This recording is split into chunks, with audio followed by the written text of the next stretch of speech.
Hello guys, welcome to our channel. आज हम class 11th के बायोलॉजी का चैप्टर नंबर 2 बायोलॉजिकल क्लासिफिकेशन की एनसीईआरटी की रीडिंग करने जा रहे हैं। और इसके पहले हमने बायोलॉजिकल क्लासिफिकेशन चैप्टर को अच्छे से समझ लिया है, तो अभी हमें सिर्फ एनसीईआरटी की रीडिंग करनी है और एनसीईआरटी के लाइन्स को भी समझ लेंगे साथ ही साथ में।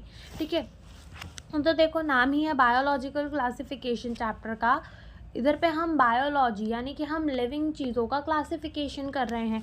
ठीक है, रीड करते चलते हैं और अपनी लाइनों को समझते चलते हैं। देखो, सबसे पहले क्या लिखा है, since the dawn of the civilization there has been many attempts to classify the living organism. तो since the dawn of the civilization there has been many attempts, यानी कि जब से सिविलाइजेशन हुआ है तब से बहुत सारे अटेम्प्ट्स किए गए to classify the living organism.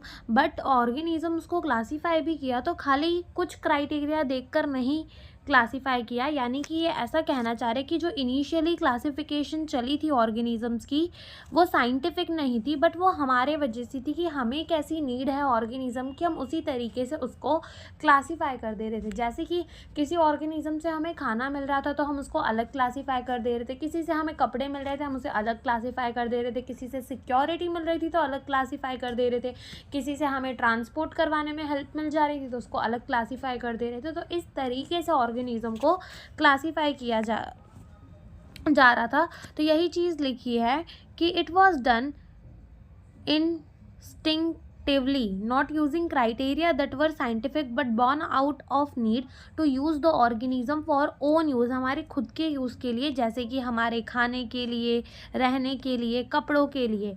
ठीक है, तो ये सारी पहली क्लासिफिकेशन तो कैसी चली, नॉन साइंटिफिक क्लासिफिकेशन चली। फिर आए कौन, एरिस्टोटल। ठीक है, एरिस्टोटल साइंटिस्ट आए, ये सबसे पहली बार इन्होंने साइंटिफिक क्लासिफिकेशन की बात की, साइंटिफिक बेसिस दिया क्लासिफिकेशन का कि हाँ भैया, मैं साइंटिफिक तरीके से ऑर्गेनिजम्स को क्या करूँगा, क्लासीफाई करूँगा।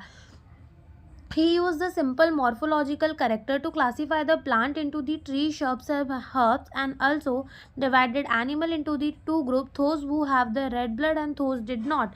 तो ये क्या कह रहे हैं कि इन्होंने ना बहुत सिंपल मॉर्फोलॉजिकल करेक्टर्स को यूज़ किया। यानी कि मॉर्फोलॉजी मतलब एक्सटर्नली चीज़ों को देखकर, सामने से देखकर इन्होंने क्या किया, ऑर्गेनिजम्स को क्लासीफाई कर दिया। तो इन्होंने ट्रीज़ को क्लासीफाई किया, ट्री, शब्स और हर्ब के अंदर बड़े बड़े पेड़, थोड़े से छोटे और सबसे छोटे पेड़। ठीक है, और एनिमल को किस बेसिस पे क्लासीफाई कर दिया, जिनके पास रेड ब्लड है उनको अलग रख दिया और जिनके पास रेड ब्लड नहीं है उनको अलग रख दिया। ठीक है, तो बहुत सिंपल ही इन्होंने ऑर्गेनिज्म को क्लासीफाई किया था। लेकिन वो कहते हैं ना, आगे चीज़ें लोग बड़ी कर सकते हैं लेकिन स्टार्ट करना ज़्यादा इम्पॉर्टेंट होता है। ठीक है, तो वैसे ही एरिस्टोटल ने स्टार्टिंग कर दी थी साइंटिफिक क्लासिफिकेशन की। इसका मतलब ये नहीं कि अब यही चलता आया, बहुत सारी चीज़ों को देख के और भी ऑर्गेनिजम्स को क्लासीफाई किया, अच्छे अच्छे साइंटिस्ट आए, लेकिन स्टार्ट किसने किया था, एरिस्टोटल ने किया था। ठीक है, फिर आगे पढ़ते हैं क्या लिखा है। In Linnaeus time, a two kingdom system of classification with the Plantae and Animalia kingdom was developed that include all the plant and animal respectively.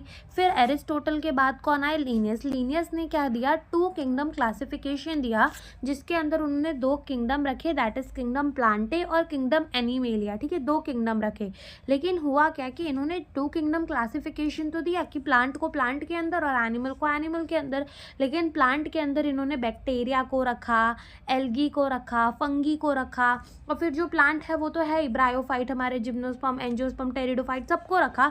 लेकिन बैक्टीरिया, एल्गी और फंगी को भी कहाँ रखा इन्होंने, प्लांट किंगडम के अंदर ही रखा। तो इधर इनकी बहुत सारी डीमेरिट्स भी हो जाती है कि ये फोटोसिंथेसिस, नॉन फोटोसिंथेसिस को नहीं क्लासीफाई कर पाए, हमारे इकैरियोटिक और नॉन इकैरियोटिक को नहीं क्लासीफाई कर पाए, यूनिसेलुलर मल्टी सेलुलर को नहीं क्लासीफाई। यानी कि प्लांट तुम दे रहे हो, प्लांट किंगडम तुमने दे दिया, किस बेसिस पे दिया, कि ऑन द बेसिस ऑफ कि जिनके सेल के बाहर सेल वॉल प्रेजेंट है उनको प्लांटे के अंदर रख देंगे। लेकिन ये कैसा क्लासिफिकेशन है जिसके अंदर फोटोसिंथेटिक और नॉन फोटोसिंथेटिक ऑर्गेनिज्म एक जगह है। ठीक है, हमारे यूनिसेलुलर और मल्टी सेलुलर ऑर्गेनिज्म एक जगह है। ठीक है, हमारे इकैरियोट्स और प्रोकैरियोट्स एक जगह है। तो ये क्लासिफिकेशन इतना अच्छा नहीं था, वही चीज़ आगे लिखी हुई है। तो देखते हैं क्या लिखा हुआ है। This system did not distinguish between the eukaryotes and prokaryote. Eukaryotes कौन होते हैं? जिनके पास वेल डिफाइंड न्यूक्लियस होता है। प्रोकैरियोट्स क्या होते हैं? जिनके पास वेल डिफाइंड न्यूक्लियस नहीं होता। प्रो से याद रख लो प्रिमिटिव, और प्रिमिटिव मतलब इनके पास वेल डिफाइंड न्यूक्लियस नहीं है। यूनिसेलुलर जिनके पास एक सेल है। मल्टी सेलुलर जिनके पास खूब सारे सेल है, जैसे कि एक बैक्टीरिया को ले लो वो एक यूनिसेलुलर है, और एक बड़े से प्लांट को ले लो वो मल्टी सेलुलर है। तो यूनिसेलुलर मल्टी सेलुलर को साथ में रख दिया। फोटोसिंथेटिक जो कि ग्रीन एल्गे होते हैं, नॉन फोटोसिंथेटिक जैसे कि फंगी, इनको साथ में रख दिया। तो ये सब इनकी डीमेरिट्स थी, ठीक है।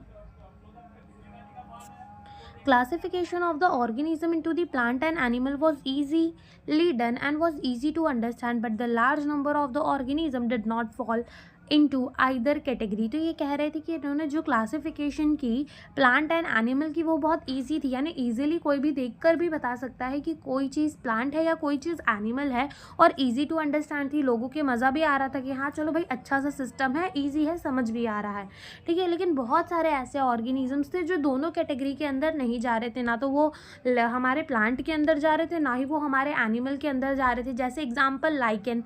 लाइकेन क्या होता है? सिम्बायोटिक एसोसिएशन होता है एल्गी का और फंगी का, ठीक है। क्या होता है? एल्गी और फंगी के एसोसिएशन से एक ऑर्गेनिज्म बनता है जिसे हम कहते हैं लाइकेन। अब लाइकेन ना तो हमारा एल्गी है ना तो फंगी है, वो कोई अलग ऑर्गेनिज्म नहीं है, वो सिम्बायोटिक एसोसिएशन से बना है। तो इन्होंने लाइकेन को भी प्लांटे के अंदर ही रख दिया था, ठीक है। फिर लिखा है hence the two kingdom classification use for the long time was found इनएडिक्वेट, ठीक है। ये बहुत समय तक चला लेकिन ये इतना यूजफुल नहीं रहा। Beside the gross morphology a need was also felt for including the other characteristic, जैसे कि सेल का structure, nature of the wall, mode of nutrition, habitat, method of reproduction, evolutionary relationship. तो ये जो दो क्लासिफिकेशन चले, एरिस्टोटल का भी और लीनियस का, दोनों ने क्या किया था? खाली मॉर्फोलॉजी यानी एक्सटर्नल फीचर को देखकर अपना क्लासिफिकेशन दे दिया। लेकिन लेटर जब थोड़ी और बातें आगे बढ़ी तब लोगों को समझ आया कि सिर्फ मॉर्फोलॉजी देखने से क्लासिफिकेशन नहीं हो सकता। अगर तुम मॉर्फोलॉजी देखकर ही क्लासीफाई कर रहे हो तो एक चिड़िया है वो उड़ रही है, ठीक है, तुमने उसको चिड़िया के अंदर रख दिया क्योंकि वो उड़ रही है। अब अगर एक बैट भी उड़ रहा है तो क्या तुम उसको भी बर्ड के अंदर रख दोगे? लेकिन वो बर्ड नहीं, हम जानते हैं वो एक मैमल है। तो खाली मॉर्फोलॉजी को देखकर हम किसी चीज़ को क्लासीफाई नहीं कर सकते, हर ही चीज़ को हम प्लांट नहीं कह सकते, ठीक है। तो लोगों ने सोचा कि हमें बाकी के कैरेक्टरिस्टिक्स को भी पढ़ना पड़ेगा, जैसे सेल का स्ट्रक्चर हो गया कि सेल प्रोकैरियोट है या eukaryote, nature of the wall, उनकी सेल वॉल किसकी बनी हुई है, मोड ऑफ न्यूट्रिशन, वो खाना किस तरीके से खाते हैं, हैबिटेट देखना पड़ेगा, रहते कहाँ हैं, मेथड ऑफ रिप्रोडक्शन, कैसे रिप्रोड्यूस करते हैं वो देखना पड़ेगा, और साथ ही साथ उनकी इवोल्यूशनरी रिलेशनशिप यानी कि उनके पूर्वजों को भी देखना पड़ेगा। तो ये सारी चीज़ें भी कंसिडर करनी पड़ेगी। Classification system for the living organism have hence undergone the several changes over the time. इसीलिए जो क्लासिफिकेशन चलती आई लिविंग ऑर्गेनिज्म की, उनमें खूब सारे चेंज किए गए समय के साथ साथ। तो plant and animal kingdom have been constant under all different system. The understanding of what group organism include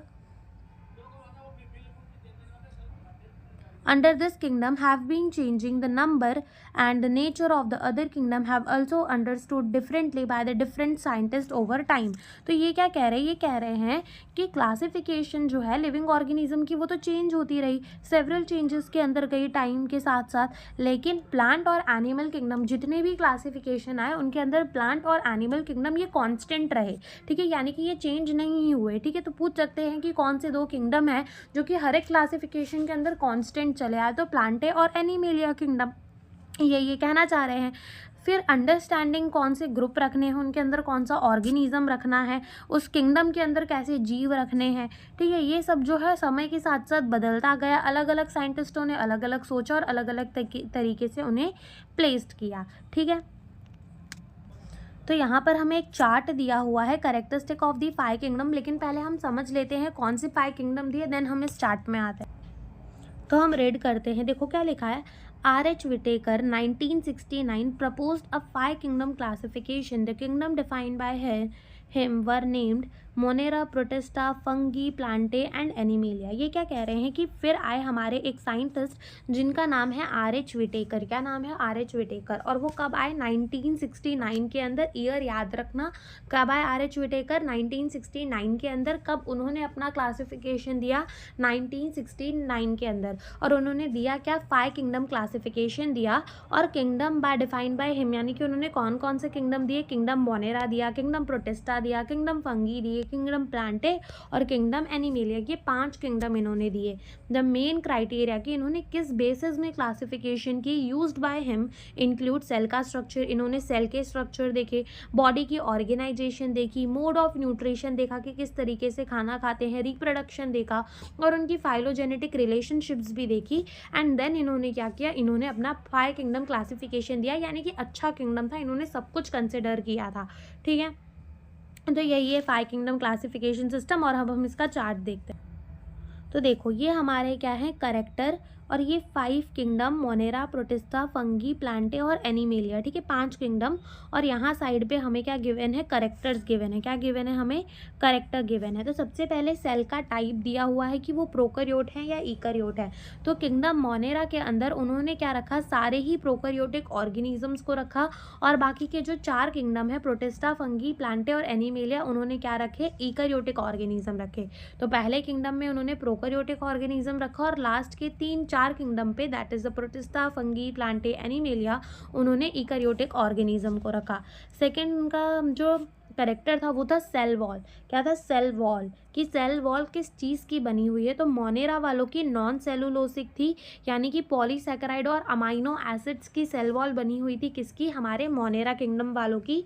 protista के अंदर कुछ के अंदर ही हमें सेल वॉल देखने मिलते हैं, क्योंकि देखो होता क्या है कि मोनेरा से प्रोटिस्टा में हम जब जा रहे हैं, Monera, Protista, fungi, Plantae, Animalia, तो हम plant like character to animal like character जाते जा रहे हैं। हम plant like character to animal like character में जा रहे हैं। अब प्लांट के पास तो सेल वॉल होता है, समझ में आता है, लेकिन क्या एनिमल के पास सेल वॉल होता है? तो जैसे हम यहाँ से यहाँ जाएंगे ना, तो करेक्टरिस्टिक्स कम होती जाएंगी। और प्रोटिस्टा के अंदर हमें कुछ ऐसे ऑर्गेनिजम्स देखने मिलते हैं जैसे कि यूक्लिनॉइड, उनके पास सेल वॉल नहीं होता है, इसीलिए यहाँ लिखा है प्रेजेंट इन सम, कि कुछ कुछ के अंदर ही सेल वॉल होता है। फंगी के अंदर प्रेजेंट होता है सेल वॉल, लेकिन किसका बना हुआ? काइटिन का। किसका बना हुआ? काइटिन का। प्लांटे के पास तो सेलुलोज हो, प्लांटे किंगडम के पास जिसमें प्लांट है उनके अंदर तो सेल वॉल होगी ही, सीधी सी बात है। और वो भी किसकी बनी हुई होगी? सेलुलोज की। मोनेरा के अंदर थी नॉन सेलुलोसिक, पॉलीसैकेराइड और अमाइनो एसिड की। प्रोटिस्टा के अंदर कुछ के अंदर प्रेजेंट थी, फंगी के अंदर काइटिन की और प्लांटे के अंदर सेलुलोज के। और एनिमल के पास तो सेल वॉल होती ही नहीं है। ठीक है, ये तो बात पता ही होगी कि एनिमल के पास तो सेल वॉल होगा ही नहीं। फिर उसके बाद आता है न्यूक्लियर मेम्ब्रेन। न्यूक्लियर मेम्ब्रेन, अब देखो जो प्रोकैरियोटिक होंगे उनके पास क्या वेल डिफाइंड न्यूक्लियस होगा? नहीं होगा। जो यूकैरियोटिक होंगे क्या उनके पास वेल डिफाइंड न्यूक्लियस होगा? होगा। तो जिसके पास वेल डिफाइंड न्यूक्लियस ही नहीं है उसमें क्या ही न्यूक्लियर मेम्ब्रेन प्रेजेंट होगी? और जिसके पास वेल डिफाइंड न्यूक्लियस है उसमें तो न्यूक्लियर मेम्ब्रेन प्रेजेंट ही होगी। इसीलिए जो हमारे प्रोकैरियोटिक थे उन पे न्यूक्लियर मेम्ब्रेन एब्सेंट होगी, जो हमारे यूकैरियोटिक थे उनमें न्यूक्लियर मेम्ब्रेन प्रेजेंट होगी। ठीक है, तो यहाँ पे भी वही है। देखो जो हमारा प्रोकैरियोटिक था उसके अंदर न्यूक्लियर मेम्ब्रेन एब्सेंट, जो यूकैरियोटिक था present, eukaryotic present, eukaryotic present और यूकैरियोटिक प्रेजेंट, यानी कि हमारे मोनेरा किंगडम के अंदर एब्सेंट होगी न्यूक्लियर मेम्ब्रेन, बाकी सबके अंदर क्या होगी? प्रेजेंट होगी। फिर आते हैं बॉडी की ऑर्गेनाइजेशन में। तो बॉडी के ऑर्गेनाइजेशन में मोनेरा किंगडम के अंदर उन्होंने क्या रखा? सारे cellular body organisation means they are unicellular. Kingdom Monera के अंदर उन्होंने यूनिसेलुलर प्रोकैरियोट्स को रखा, तो ये सेलुलर लिखा है, इसका मतलब वो यूनिसेलुलर होते हैं। ऐसे ही प्रोटिस्टा के अंदर उन्होंने यूनिसेलुलर यूकैरियोट्स को रखा, तो सेलुलर। अब फिर आता है हमारा फंगी। फंगी के अंदर हमें मल्टी सेलुलर या लूज टिश्यू देखने मिल जाते हैं, क्योंकि ये सिंगल सेल का तो नहीं होता। प्लांट के अंदर हमें टिश्यू और ऑर्गन देखने को मिल जाते हैं, और एनिमल के अंदर टिश्यूज़ भी देखने को मिलते हैं, ऑर्गन भी देखने को मिलते हैं, ऑर्गन सिस्टम भी देखने को मिलते हैं। ठीक है, तो सारे टाइप के हमें देखने को मिल जाते हैं। देन आता है मोड ऑफ द न्यूट्रिशन, कि वो खाना किस तरीके से खाते हैं। क्या? Mode of the nutrition. तो देखो सबसे पहला जो दिया है वो दिया है ऑटोट्रॉपिक, यानी कि मोनेरा किंगडम के अंदर हमें ऑटोट्रॉपिक बोला है, यानी कि जो खुद का खाना खुद बना सकते हैं।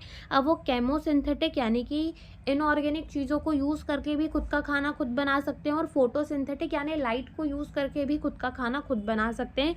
एंड हेटरोट्रॉपिक, वो हेटरोट्रॉपिक भी हो सकते हैं, वो किसी और ऑर्गेनिज्म पर डिपेंड भी कर सकते हैं। ठीक है, वो हेटरोट्रॉपिक होते हैं और वो किसी और ऑर्गेनिज्म पे भी क्या कर सकते हैं, डिपेंड कर सकते हैं। वो सैप्रोफिटिक भी हो सकते हैं, वो पैरासिटिक भी हो सकते हैं। सैप्रोफिटिक जो डेड और डिकेइंग मैटर पे ग्रो करता है, और पैरासिटिक का मतलब कि जो पैरासाइट की तरह रहता है। ठीक है, तो ये हमारे ऑटोट्रॉपिक भी हो सकते हैं, हेटरोट्रॉपिक भी हो सकते हैं। फिर आता है हमारा क्या, फिर आता है किंगडम प्रोटिस्टा। क्या आता है, किंगडम प्रोटिस्टा। उसके अंदर हमें क्या देखने को मिलते हैं, ऑटोट्रॉपिक यानी कि जो खुद का खाना खुद बना सकते हैं, फोटोसिंथेटिक भी हो सकते हैं, और साथ ही साथ हेटरोट्रॉपिक, दोनों ही तरीके के हमें न्यूट्रिशन। और सबसे ज़्यादा न्यूट्रिशनल डाइवर्सिटी ना हमें मोनेरा किंगडम के अंदर ही देखने को मिलती है। तो पूछ सकता है कि सबसे ज़्यादा न्यूट्रिशनल डाइवर्सिटी कहाँ देखने को मिलती है, किंगडम मोनेरा के अंदर। ठीक है, फिर उसके बाद आता है क्या, हमारा फंगी। फंगी के अंदर हमें हेटरोट्रॉपिक और सैप्रोफिटिक, हेटरोट्रॉपिक के अंदर ही सैप्रोफिटिक भी हो सकता है और पैरासिटिक भी हो सकता है। फिर आता है प्लांट। प्लांट तो सीधे से बचपन से ही पढ़ाया जाता है, प्लांट खुद का खाना खुद बना लेता है। ठीक है, तो प्लांट खुद का खाना खुद बना लेता है, यानी कि वो क्या होगा, ऑटोट्रॉपिक, और कौन सा वाला, फोटोसिंथेटिक। और फिर एनिमल दूसरों पे डिपेंड करता है। ठीक है, तो एनिमल खुद का खाना खुद नहीं बना पाता, यानी कि वो क्या होता है, हेटरोट्रॉपिक होता है। क्या होता है, हेटरोट्रॉपिक। अब हेटरोट्रॉपिक में भी वो दो तरीके का हो सकता है, या तो होलोजोइक।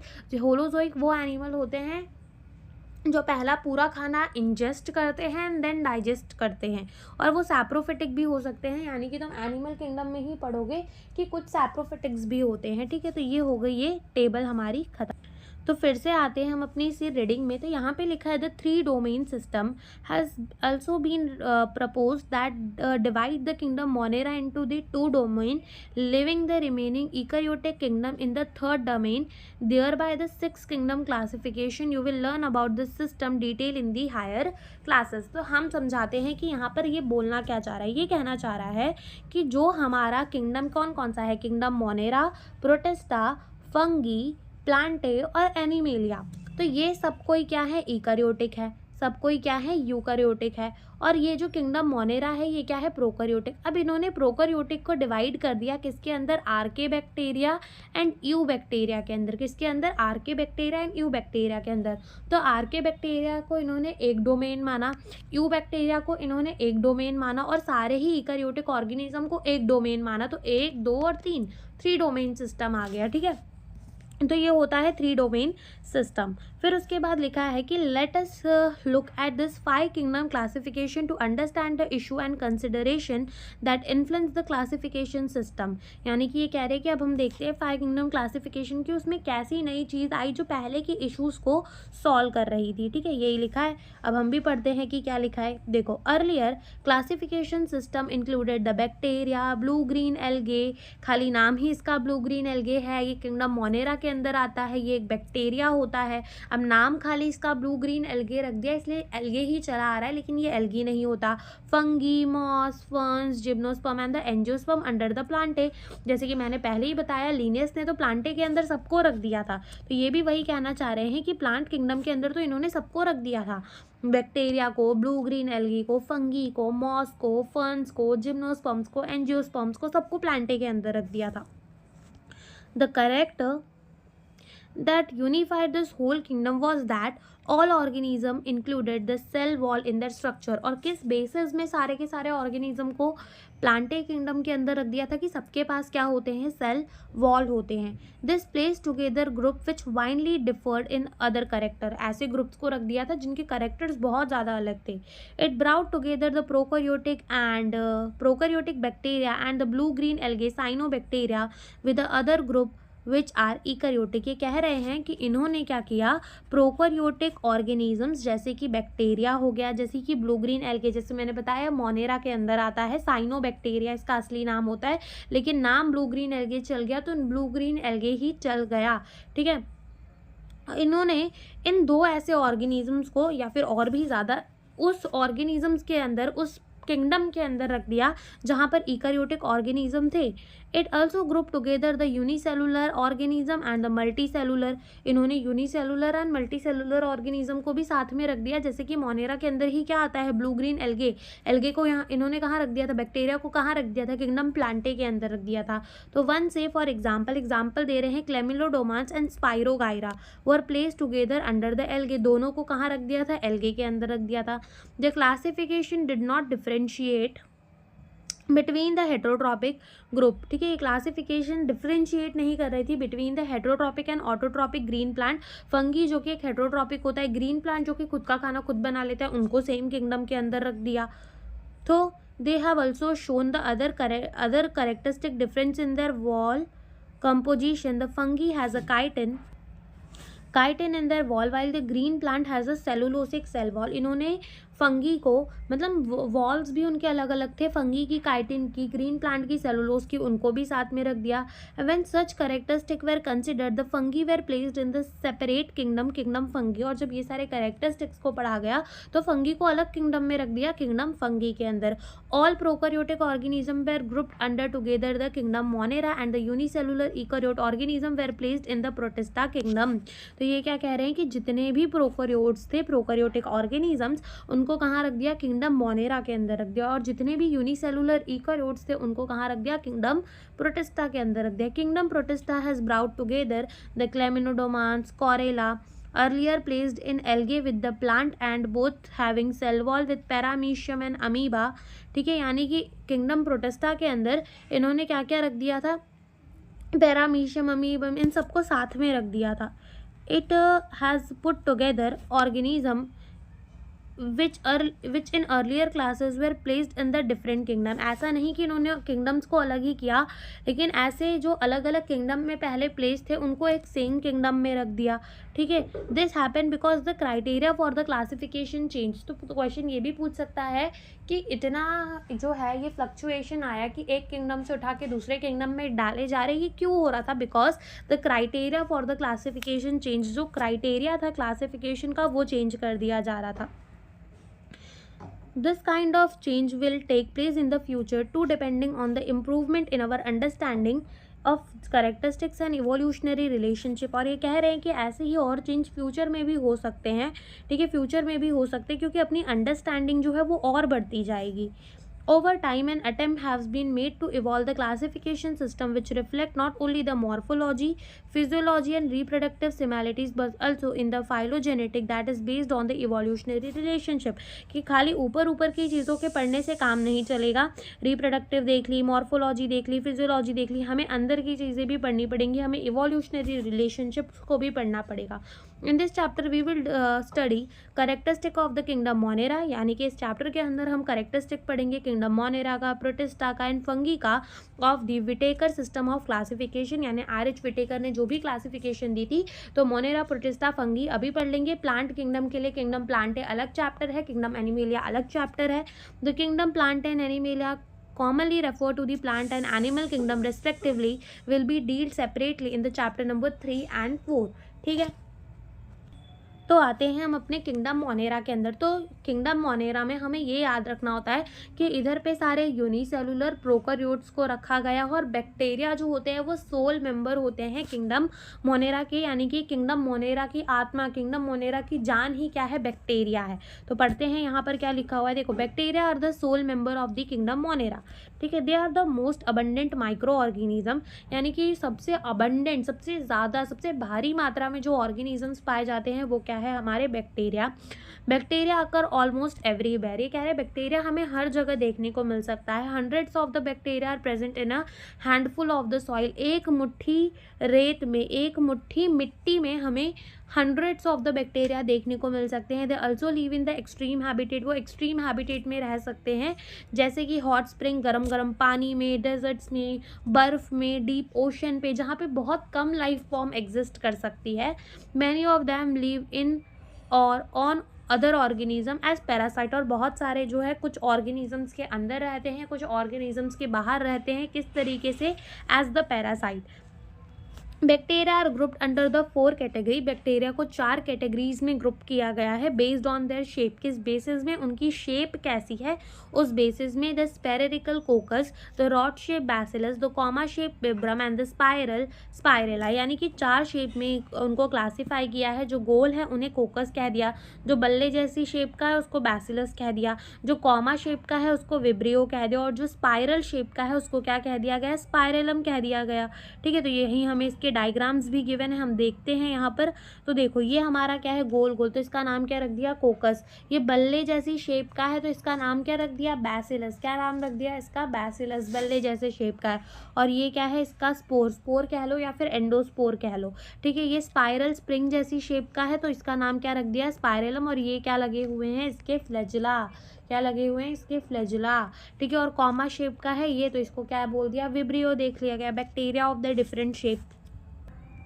तो ये कह रहे हैं तो the bacterial structure is very simple. Bacteria का स्ट्रक्चर तो देखने में बहुत सिंपल है कि यूनिसेलुलर है, but they are very complex in behaviour. उनका जो बिहेवियर है वो बहुत ज़्यादा कॉम्प्लेक्स होता है। किस बेसिस में कह रहे हैं कि इनका बिहेवियर कॉम्प्लेक्स होता है? In the basis of the metabolic reactions.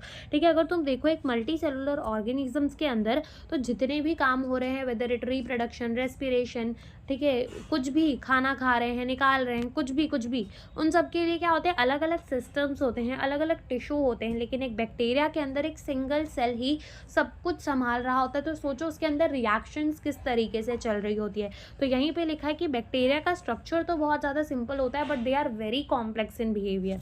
ठीक है, लिखा है कि compare to the many other organism, bacteria as a group show the most extensive metabolic diversity. अगर हम कंपेयर करें सारी चीज़ों में तो बैक्टीरिया जो है वो सबसे ज़्यादा एक्सटेंसिव मेटाबॉलिक डाइवर्सिटी दिखाता है। मेटाबॉलिक का मतलब होता है मेटाबॉलिक रिएक्शंस, के जो भी रिएक्शंस चलती है सबसे डाइवर्सिटी वाली इन्हीं के अंदर चलती है।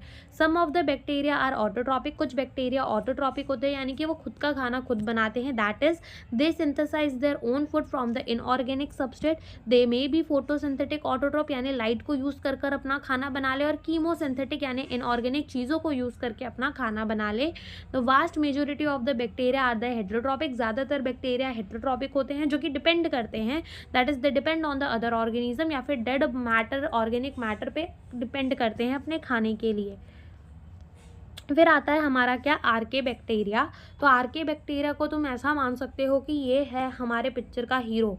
ठीक है, जो कहीं पे भी रह लेगा। तो आर्के बैक्टीरिया, देखो दिस बैक्टीरिया आर स्पेशल। ये बैक्टीरिया ही हमारे स्पेशल है, since they live in some of the most harsh habitat such as extreme salty area, halophiles, hot spring, thermoacidophiles and marshy area, methanogen. तो ये क्या कह रहे हैं कि तुम ना इन बैक्टीरिया जो है, ये आर्के बैक्टीरिया बहुत ज़्यादा स्पेशल है। क्यों? क्योंकि ये मोस्ट हार्श हैबिटेट्स में रह सकते हैं। कि ये हमारे तरह नहीं कि भैया थोड़ा दुख पड़ गया अब तो पढ़ाई करनी पड़ती है, दुख पड़ गया, ऐसा नहीं होता इनका।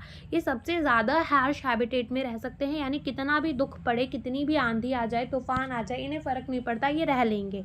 ये जैसे कि बहुत ज़्यादा सॉल्टी एरिया में रह सकते हैं जहाँ पर बहुत ज़्यादा नमक है, तो वो हमारे हैलोफाइल्स होते हैं। हॉट स्प्रिंग में जहाँ पे एकदम खौलता उबलता पानी होता है वहाँ पे भी ये रह सकते हैं। हम तो उंगली डालेंगे तो जल जाएंगे उस पानी में, लेकिन वो यहीं वहाँ पे भी रह लेंगे। उनको हम कहेंगे थर्मो एसिडोफाइल्स। क्या कहेंगे? Thermo acidophiles.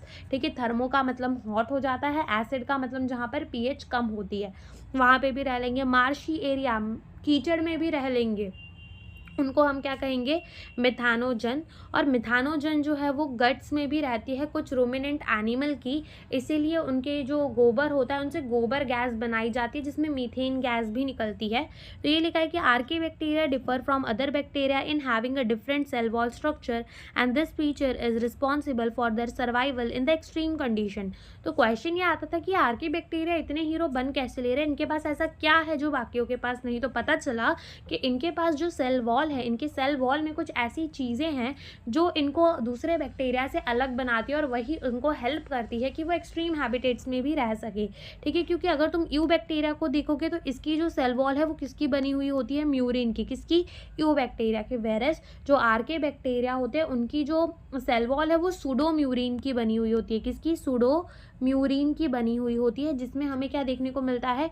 ईथर बॉन्ड देखने को मिलता है, साथ ही साथ ब्रांच लिपिड हमें देखने को मिलती है। ठीक है, methanogens are present in the guts of the several ruminant animal, जैसे कि काउज और बफेलो के गट्स में प्रेजेंट होते हैं। They are responsible for the production of the methane that is the biogas from the dung of this animal. तो यहाँ पर हमारा आर्के बैक्टीरिया हुआ खत्म। अब हम पढ़ते हैं अपने यू बैक्टीरिया को, और जहाँ पे भी बायोलॉजी में यू आ जाता है इसका मतलब क्या है कि वो सच्चे, ट्रू, यू का मतलब ही होता है ट्रू।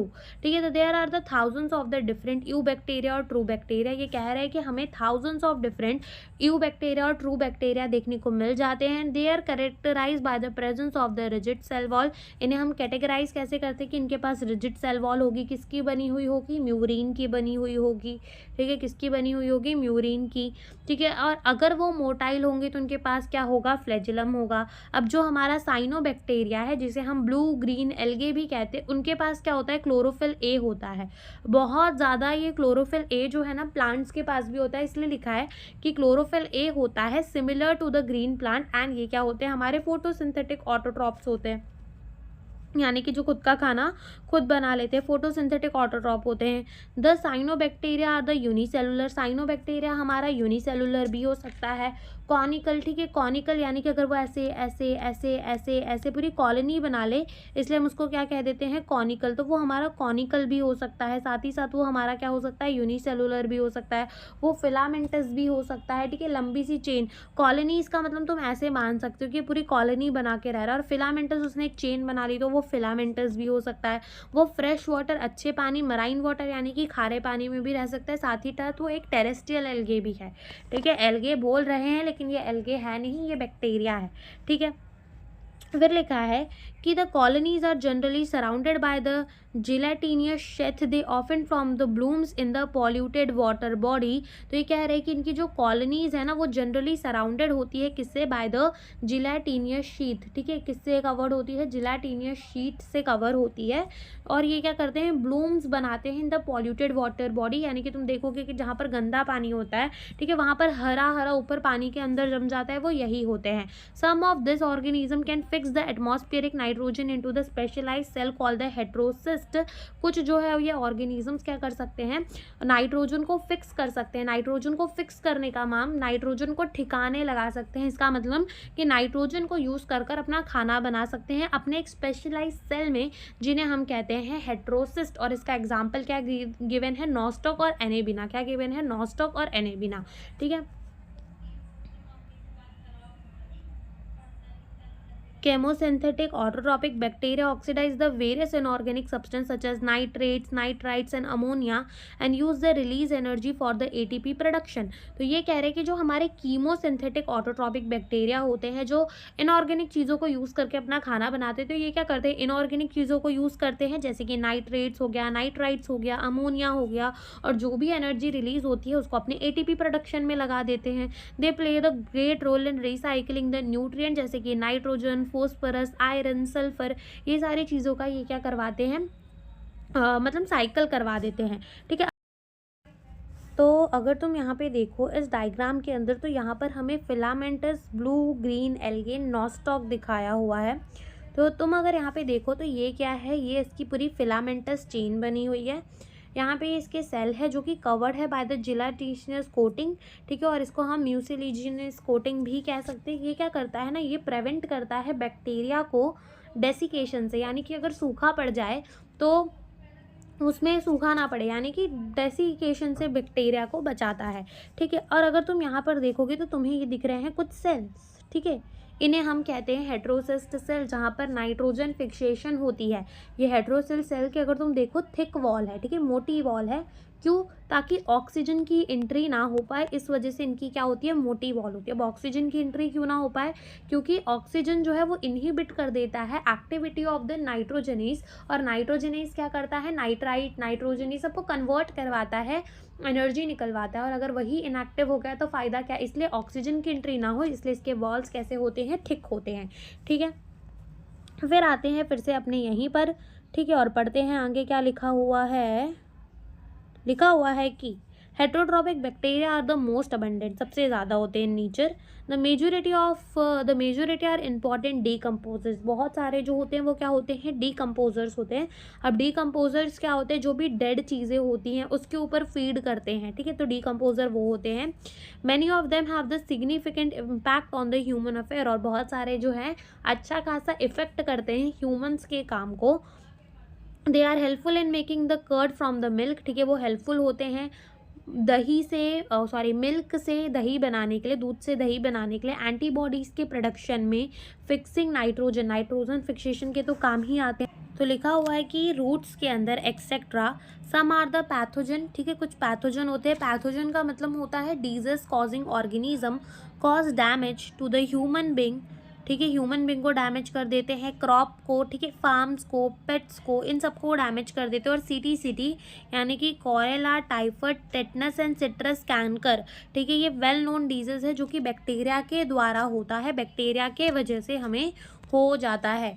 फिर लिखा है कि bacteria reproduce mainly by the fission, कैसे रिप्रोड्यूस करते हैं, एक सेल होता है, फिचुक से वो डिवाइड कर जाता है 2 सेल के अंदर, तो फिजन से ये ज़्यादा डिवाइड करते हैं। Some time under favourable condition, कभी कभी जब फेवरेबल कंडीशन आती है, दे प्रोड्यूस स्पोर, वो क्या प्रोड्यूस करते हैं, स्पोर प्रोड्यूस करते हैं। They also reproduce by the short of the sexual reproduction by adopting a primitive type of the DNA transfer from one bacterium to the another. इसका मतलब क्या, देखो अब यहाँ पे क्या होता है कि ये कह रहे हैं कि ये जो है मेनली कैसे डिवाइड करते हैं, फिजन के द्वारा डिवाइड करते हैं। कभी कभी जब फेवरेबल कंडीशंस मिल जाती है तो स्पोर बना देते हैं, ठीक है, स्पोर बना देते हैं, वो जर्मिनेट करके क्या बनाते हैं, फिर से बैक्टीरिया बनाते हैं। लेकिन क्या होता है कि primitive type of DNA transfer, या फिर ऐसा कह लो कि सेक्शुअल रिप्रोडक्शन तो इनके अंदर हो नहीं सकती, लेकिन ये प्रिमिटिव टाइप यानी कि एकदम छोटा मोटा सेक्शुअल रिप्रोडक्शन करते हैं। उसमें होता क्या है कि मान लो ये एक बैक्टीरिया है, ये दूसरा बैक्टीरिया है, होगा क्या कि इस बैक्टीरिया के पास क्या होगा, इस बैक्टीरिया के पास होता है डीएनए, क्या होता है, डीएनए, लेकिन ये वाला डीएनए होता है प्लाज्मिड डीएनए, ठीक है, इनका जो पड़ा होता है बाकी का सामान वो तो पड़ा होता है, लेकिन plasmid DNA is a extra chromosomal DNA, ठीक है। अब इसके पास प्लाज्मिड डीएनए है और ये एक्स्ट्रा क्रोमोसोमल डीएनए है, ठीक है। फर्टिलिटी, तो हम इसको कहते हैं फर्टिलिटी पॉजिटिव, जो मैंने चैप्टर के अंदर समझाया भी था। होता क्या है कि अब इस बैक्टीरिया के पास नहीं है, तो ये बैक्टीरिया दोनों क्या बनाते हैं, कनेक्शन, और एक स्ट्रैंड जो है वो उठ के कहाँ चला जाता है, इस बैक्टीरिया के अंदर, फिर ये वाला स्ट्रैंड दूसरा बना देता है और ये वाला स्ट्रैंड भी दूसरा बना देता है, और दोनों ही क्या हो जाते हैं, फर्टिलिटी प्लाज्मिड हो जाते हैं, ठीक है, फर्टिलिटी क्या हो जाते हैं, पॉजिटिव हो जाते हैं, प्लाज्मिड हो जाते हैं। तो इसको हम कंजुकेशन भी कहते हैं, ठीक है, क्या कहते हैं, कंजुकेशन भी कहते हैं। तो इस तरीके का ये primitive type of the sexual reproduction करते हैं by the transfer of the DNA. फिर यहाँ पे हमें माइकोप्लाज्मा के बारे में दिया हुआ है, और इसमें तो नीट में बहुत क्वेश्चन पूछे गए हैं।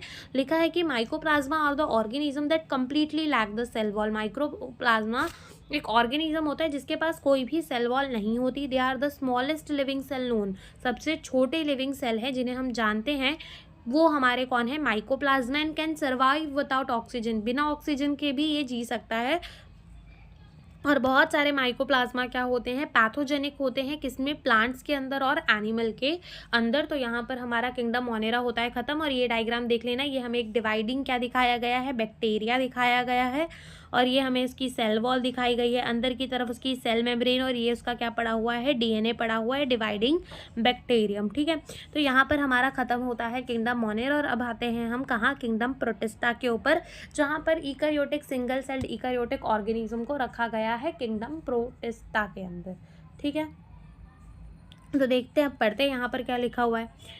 All single cell eukaryotes are placed under Protista, जितने भी सिंगल सेल्ड इकारियोट्स यानी कि जिनके पास वेल डिफाइंड न्यूक्लियस होता है उनको कहाँ रखा है, प्रोटिस्टा के अंदर रखा है। But the boundaries of this kingdom are not well defined, यानी कि बाउंड्रीज किंगडम की वेल डिफाइंड नहीं है। वेल डिफाइंड क्यों नहीं है इनकी बाउंड्री, क्योंकि है ना, देखो अगर एक इसे पढ़ रहा है तो वो उसे फोटोसिंथेसिस, देखो मतलब ऐसा है कि इसमें एक ऑर्गेनिज्म फोटोसिंथेसिस करेगा तो उसके हिसाब से वो एक प्लांट हो सकता है, लेकिन वो in the presence of sunlight photosynthesis करेगा, लेकिन in the absence of sunlight वो हेट्रोट्रॉपिक की तरह बिहेव करेगा by predating on the smaller organism, तो वो एक हेट्रोट्रॉपिक होगा। तो बाउंड्रीज इस किंगडम की वेल डिफाइंड नहीं है। what may be a photosynthetic protestant to one biologist and maybe plant to the other. ठीक है, इन दिस बुक हम क्या क्या पढ़ेंगे, क्राइजोफाइट्स, डाइनोफ्लैजिलेट, यूक्लिनॉइड एंड स्लाइम मोल्ड्स को पढ़ेंगे एंड प्रोटोजोन्स को किसके अंदर, प्रोटिस्टा के अंदर. Member of the Protista primary aquatic, ज़्यादातर ये हमें पानी में ही देखने को मिलते हैं. This kingdom form the link while the other dealing with the plant, animal and fungi. तो ये क्या करता है, लिंक बनाने, लिंक की तरह काम करता है बिटवीन द अदर किंगडम. और कैसे लिंक की तरह काम करता है ये भी मैंने समझाया था. क्या समझाया था कि मोनेरा कैसे हो जाते हैं हमारे unicellular prokaryote.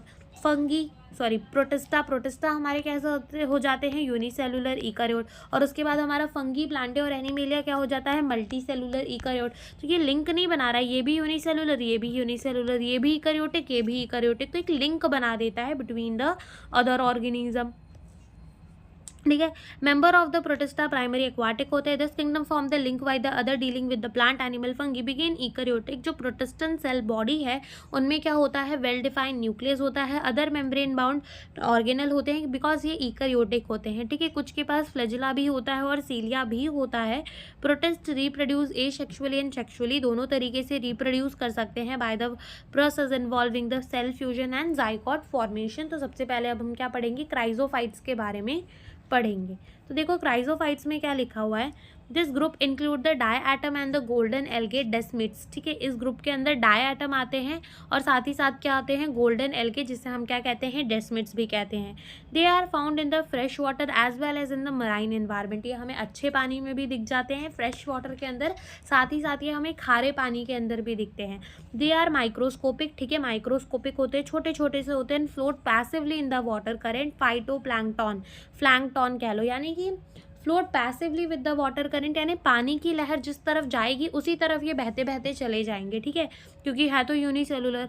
Most of them are photosynthesis, ज़्यादातर वो फोटोसिंथेसिस वाले होते हैं हमारे क्राइजोफाइट्स. ठीक है, डाई एटम के अंदर क्या होता है कि जो सेल वॉल है वो क्या बनाती है, two thin overlapping shell which fit together as in the soap box. The walls are embedded with the silica and thus walls are indestructible, यानी कि उसको कोई तोड़ नहीं सकता. तो यहाँ पे क्या लिखा हुआ है कि डाई एटम की सेल वॉल क्या बनाती है, टू थिन ओवरलैपिंग शेल, जो कि एक दूसरे पे फिट हो जाते हैं साबुन रखने वाले डब्बे की तरह. ठीक है, और इनके वॉल्स में क्या प्रेजेंट होता है, सिलिका की डिपोजिशन होती है जो इनको बहुत मजबूत बनाती है, ये टूटते नहीं है जल्दी से. ठीक है, thus diatom have left behind the large amount of the cell wall deposit in their habitat and this accumulation over the billions of the year refer to the diatomous earth. अब इसका क्या मतलब, देखो होता क्या है कि डायटम मान लो तैर रहे हैं पानी में. ठीक है, जब क्या होता है ये मर जाते हैं तो ये नीचे आ जाता है. अब इनकी सेल वॉल तो डिस्ट्रॉय हो नहीं सकती, तो ये जमा होती रहती है, जमा होती रहती है. और जब ये बहुत ज़्यादा जमा हो जाती है तो मिलियंस ऑफ द ईयर तक जमा होती है. तो हम इसे कहते हैं कि क्या बन गया है, डायटमस अर्थ बन गया है. क्या बन गया है, डायटमस अर्थ बन गया है. ठीक है, यही चीज़ यहाँ पे लिखी है. अभी ये जो डायटमस अर्थ होता है ये ग्रिटी होता है और इसको यूज़ किया जा सकता है पॉलिशिंग में, filtration of oils and syrup के अंदर. और डायटम क्या होते हैं, चीफ प्रोड्यूसर्स होते हैं ओशन के अंदर. ठीक है, diatom are the chief producers in the ocean. Diatom जो है वो हमारे चीफ प्रोड्यूसर्स होते हैं ओशन के अंदर. तो अब आते हैं हम अपने डाइनोफ्लैजिलेट्स के ऊपर. तो देखो नाम में ही है, डाई का मतलब दो एंड फ्लैजिलेट्स का मतलब फ्लैजिला, यानी कि इनके पास जो है वो दो फ्लैजिला हमें देखने को मिलते हैं.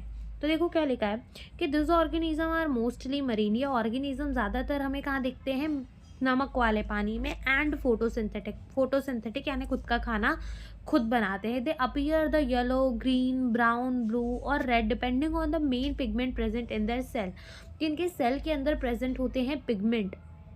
अब पिगमेंट जिस तरीके का होता है वैसा ही ये अपना कलर दिखाते हैं, जैसे कि येलो हो गया, ग्रीन हो गया, ब्राउन हो गया, ब्लू हो गया, रेड हो गया. जैसा भी पिगमेंट प्रेजेंट होगा उस हिसाब से ये अपना कलर दिखाते हैं. The cell wall have the stiff cellulose plate on their outer surface. ठीक है, जो सेल वॉल होती है उसमें क्या होता है, स्टिफ सेलुलोज का सेल वॉल होता है. ठीक है, जैसे कि यहाँ पे देख रहे हो ये स्टिफ सेलुलोज की क्या है, प्लेट्स है on the outer surface. And most of them have the two flagella.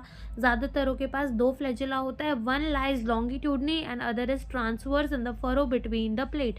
जैसे कि अगर तुम ये डाइनोफ्लैजिलेट्स को देखो, ये एक हमें एग्जाम्पल दिया हुआ है एनसीईआरटी के अंदर. तो इसका एक फ्लैजिला जो है वो यहाँ निकला हुआ है. ठीक है, ये और दूसरा फ्लैजिला ना इनके बीच में प्रेजेंट होता है. ठीक है, तो दो फ्लैजिला हमें यहाँ पर देखने को मिलते हैं। Very often red dinoflagellate, example goniolacs, undergo the rapid multiplication that they make the sea appear red. Red tides, toxin released by such large number may even kill the other marine animals such as fishes. तो अब ये जो red डाइनोफ्लैजेलेट्स होते हैं और जिसका हमें example दिया है गोनियोलैक्स, तो ये इतना तेज़ी से मल्टीप्लाई करता है, यानी कि इतना तेज़ी से रिप्रोड्यूस करता है, और ये रेड कलर का होता है। ठीक है, इसके पास रेड कलर का पिगमेंट होता है, तो ये रेड कलर का होता है। तो ये ना पूरी की पूरी जो सी होती है वो रेड कलर की दिखने लगती है, और उसमें टॉक्सिन्स भी बहुत सारे रिलीज होते हैं। ठीक है, और वो टॉक्सिन जो है वो छोटे छोटे एनिमल्स जो हो गए और मरीन फिशेस हो गई उनको मार देती है। तो ये हमें डाइनोफ्लैजेलेट्स के बारे में दिया हुआ है। फिर आते हैं यूक्लिनॉइड्स के अंदर, एंड बहुत इंटरेस्टिंग है अगर हम ये देखें तो यूक्लिनॉइड्स जो होते हैं हमें कहाँ पाए जाते हैं, फ्रेश वाटर में देखने को मिलते हैं, फाउंड इन द स्टेग्नेंट वाटर। इसका मतलब जहाँ पर पानी रुका हुआ होता है ये हमें वहाँ पर ज़्यादा देखने को मिलते हैं। Instant of the cell wall, अब देखो हमने जब वो RH विटेकर का डब्बा पढ़ा था जिसके अंदर हमने देखा था nature of the cell wall, तो प्रेजेंट इन सम लिखा था प्रोटिस्टा के अंदर, तो वो यूक्लिनॉइड की वजह से ही कि इनके पास सेल वॉल की जगह क्या होती है, प्रोटीन रिच लेयर, एक प्रोटीन की लेयर होती है। रिच का मतलब भरपूर। ठीक है, तो एक प्रोटीन की लेयर होती है जिन्हें हम कहते हैं पेलिकल, जो इनकी बॉडी को फ्लेक्सिबल बनाती है, लचीला बनाती है। दे हैव द 2 फ्लैजेला, इनके पास भी 2 फ्लैजेला होते हैं, a short and long one. एक छोटा सा फ्लैजेला होता है दिस, और एक लंबा सा फ्लैजेला होता है दिस। ठीक है, तो they are photosynthetic in the presence of sunlight, जब सनलाइट होती है तो ये फोटोसिंथेटिक होते हैं। And when deprived of the sunlight they behave like a heterotroph by predating on the smaller organism. तो ये ना क्या करते हैं, जब सनलाइट प्रेजेंट होती है तो फोटोट्रॉप की तरह बिहेव करते हैं, खुद का खाना खुद बना लेते हैं। लेकिन जब सनलाइट नहीं होती तो ये छोटे छोटे ऑर्गेनिजम्स पे प्रिडेट करने लगते हैं, उन्हें खाने लग जाते हैं। ठीक है, interestingly the pigment of the euglenoid are identical to those present in the higher plant. जो यूक्लिनॉइड के अंदर हमें पिगमेंट देखने को मिलता है वो बहुत आइडेंटिकल होता है टू थोज जो हमारे बड़े बड़े प्लांट्स के अंदर प्रेजेंट होता है। और इसका एग्जाम्पल हमें गिवन है यूग्लिना, और इसका एक डायग्राम भी हमें यहाँ पर गिवन है। ठीक है, यूग्लिना का ही डायग्राम हमें गिवन है। ठीक है, तो ये हमारा यूग्लिना है। उसके बाद आते हैं हम स्लाइम मोल्ड्स के ऊपर। ठीक है, अब लिखा है स्लाइम मोल्ड्स। अब स्लाइम मोल्ड्स के अंदर लिखा है कि slime mould are the saprophytic protist. क्या लिखा है, slime mould are the saprophytic protist, यानी कि ये है ना ग्रो करते हैं डेड और डिकेइंग, यानी कि जो चीज़ मर गई हो या फिर जो चीज़ सड़ रही हो उस चीज़ में ये क्या करते हैं, ग्रो करते हैं। ट्विंग्स, झड़ी हुई पत्तियाँ, वो सब के ऊपर ये जो है ग्रो करते हैं। Their body move along the decaying twigs and the leaf engulfing the organic material. इनकी बॉडी मूव करती है और ऑर्गेनिक मटेरियल को खाती है। Under the suitable condition they form a aggregation called the plasmodium which may grow and spread over the several feet. जब इनको favourable condition मिल जाती है, यानी कि जो कंडीशन इन्हें चाहिए वैसी ही कंडीशन मिल जाती है, तो ये क्या करते हैं, ग्रो करते हैं एंड सेवरल फीट तक ग्रो कर जाते हैं। ड्यूरिंग द अनफेवरेबल कंडीशन, जब कंडीशन अनफेवरेबल होती है, प्लाज्मोडियम जो है वो डिफ्रेंशिएट करता है और क्या बना देता है, fruiting body bearing the spore at the tip. ऊपर की तरफ स्पोर प्रेजेंट होता है। The spore process the true wall, कि जो स्पोर होता है उनके पास क्या प्रेजेंट होते हैं, ट्रू वॉल प्रेजेंट होते हैं। They are extremely resistant and survive for the many year. ठीक है, बहुत सालों तक ये जीते हैं। Even under the adverse condition, जब कंडीशन बुरी हो जाती है तब भी the spore disperse by the air current. तो यहाँ से अभी तुम्हें कुछ नहीं समझ आया होगा क्योंकि यहाँ पर आधा आधा सा टॉपिक दिया हुआ है। ठीक है, देखो सबसे पहली बात तो इनके अंदर सेल वॉल नहीं होती, ट्रू वॉल प्रेजेंट होती है कहाँ पर, स्पोर पर। ठीक है, अब जैसे कि मान लो ये एक प्लाज्मोडियम, ये एक स्लाइम मोल्ड है। ठीक है, जब इसको फेवरेबल कंडीशन मिली तो इसने एग्रीगेट बना लिया। ठीक है, बहुत सारे आकर जमा हो गए जिसे हमने क्या कह दिया, प्लाज्मोडियम कह दिया। कब, जब इसको फेवरेबल कंडीशंस मिली। अब जब इसको अनफेवरेबल कंडीशंस मिलेंगी, फिर से अनफेवरेबल कंडीशन, तो जब अब इनको अनफेवरेबल कंडीशन मिलेगी तो प्लाज्मोडियम जो है वो डिफरेंशिएट करके क्या बना देगा, फ्रूटिंग बॉडी, जो कि हमने चैप्टर में समझा था। ठीक है, और ये फ्रूटिंग बॉडी के ऊपर क्या होंगे, स्पोर्स होंगे। क्या होंगे, स्पोर्स होंगे। और स्पोर के बाहर क्या प्रेजेंट होगा, ट्रू वॉल प्रेजेंट होगा। अब स्पोर जो है वो हवा के द्वारा उड़ के जाएंगे, कहीं पे भी जर्मिनेट कर देंगे और अगेन क्या बना देंगे, स्लाइम मोल्ड बना देंगे। फिर स्लाइम मोल्ड को जब फेवरेबल कंडीशन मिला ये एग्रीगेट होकर प्लाज्मोडियम बना देगा। वो प्लाज्मोडियम फिर अनफेवरेबल कंडीशन में क्या बना देगा, फ्रूटिंग बॉडी बना देगा। तो ऐसे इनकी साइकिल जो है वो चलती रहती है। तो ये हमारा एक एग्जाम्पल गिवन है एनसीईआरटी के अंदर, ये स्लाइम मोल्ड ही गिवन है हमें। ठीक है, कौन सा वाला, ये वाला। ठीक है, फिर उसके बाद आते हैं हम किसमें, स्लाइम मोल्ड्स तो हमने पढ़ लिया, और अब आते हैं हम किसमें, प्रोटोजोअन्स के ऊपर। ठीक है, तो पढ़ते हैं कि प्रोटोजोअन्स के बारे में क्या लिखा है। ऑल प्रोटोजोअन आर द हेटेरोट्रॉप, सारे प्रोटोजोअन्स कैसे होते हैं, हमारे हेटेरोट्रॉप होते हैं। एंड लीव यानी कि रहते हैं एज अ प्रीडेटर और पैरासाइट, कैसे रहते हैं, या तो प्रीडेटर की तरह रहते हैं या तो पैरासाइट्स की तरह रहते हैं। They are believe to be the primitive relative of the animal, इनको क्या कहा जाता है, primitive relative of the animal, और इन पे भी सेल वॉल नहीं प्रेजेंट होती। अगर तुम नोटिस करो कि आगे के क्राइजोफाइट्स में सेल वॉल थी, डाइनोफ्लैजेलेट्स में थी, फिर यूक्लिनॉइड के पास सेल वॉल की जगह एक प्रोटीन रिच लेयर थी जिन्हें हम कह रहे थे पेलिकल। उसके बाद हमारे सैप्रोफाइट में भी स्लाइम मोल्ड में भी हमें वो नहीं देखने को मिली सेल वॉल, और साथ ही साथ हमारे प्रोटोजोन्स के अंदर भी सेल वॉल हमें नहीं देखने को मिलती। ठीक है, तो ये प्रिमिटिव रिलेटिव होते हैं एनिमल के, और इनके 4 मेजर ग्रुप है। एक होता है हमारा एमीबियोट प्रोटोजोअन, फिर होते हैं हमारे फ्लैजेलेटेड प्रोटोजोअन, देन होते हैं हमारे सीलिएटेड प्रोटोजोअन, एंड देन हमारे क्या होते हैं, स्पोरोजोअन्स होते हैं। ठीक है, तो वो सब भी हम पढ़।